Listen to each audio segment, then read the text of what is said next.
Hey guys, I just want to come on today and say thank you for doing really great work on both your team and individual sport projects. I know that took a lot of work and effort, and I really appreciate that. And I think it's good for me to clarify kind of why we did those things. Yeah, it's kind of a sports skills-esque wellness kind of class combined. So we do talk about sports and stuff like that, but I also think it's important to talk about why and kind of the deeper meaning with that. So I'm just going to give kind of a brief explanation of kind of my thoughts and reasoning of why we did these two projects, and hopefully some things that you might have learned, or if not, you learn it now.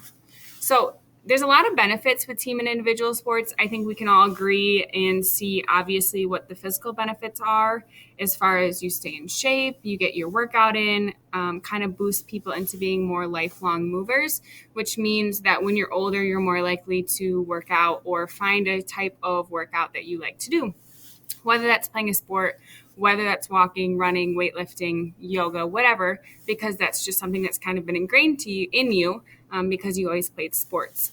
But specifically for team sports, I think this goes very beyond just kind of the physical aspect of it, right? It's really good for your mental health. It's really good with character building as far as communication goes, with communicating with other people, learning how to work with other people. I think those are some obvious ones that we can see. How to be a leader, how to lead by example, how to lead vocally. What does that look like? How do we work with people that maybe we don't like, right? Because in reality and in real life, you're going to end up in jobs or in classes or in group projects with people that you don't necessarily get along with. But it's important for us to practice those skills of how to navigate those situations. And sports is a great way to do that, right? With your own team and as well as playing against other teams. Now, individual sports is very interesting to me. I think there's some really cool lifelong benefits of individual sports that go even more deep than what happens in team sports. I think you scratch the surface of some of these in team sports, but individual sports, I think you just reach a whole new level. A lot of individual sports like golf, like tennis, pickleball, things like that, swimming, it's a lot easier on your body to do later on in life. You can play a lot easier of pick up pickleball games with your friends or go swimming with your friends in a pool or go walking, things like that, because it's just easier on your body as you get older.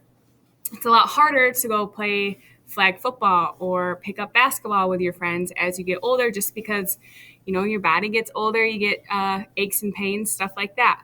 But what I think is cool and goes even more in depth in individual sports is the whole mental aspect of the game. In team sports, you have other people to rely on. In individual sports, it's all on you, right? And you have to learn how to get yourself to perform the best that it can be, right? You need to self-motivate yourself. You can't rely on anyone else. It's up to you. You need to be able to take criticism, right? Because in a team sport, you can kind of all take part of the blame, right? The blame all goes on your shoulders, but in an individual sport, it's all on you. So if a coach gives you feedback, it's all you. So you need to learn how to take that feedback and criticism and use it to move forward, which I think is a huge life skill, right? I think you learn a lot about yourself in individual sports than what you would in team sports. So I think those are just some cool benefits that I want you guys to realize and just kind of take away as we finish our kind of sport units. We're going to move into some other wellness, nutrition, as well as like finance unit stuff moving forward. But we're going to circle back in a few weeks. We're going to talk about Paralympic sports, not necessarily diving into the sport itself, but kind of the athletes, what they went through and stuff like that. Okay, so that's really the only other sport-like thing we're going to do. Today, you are going to read an article about individual and team sports and kind of the benefits of that.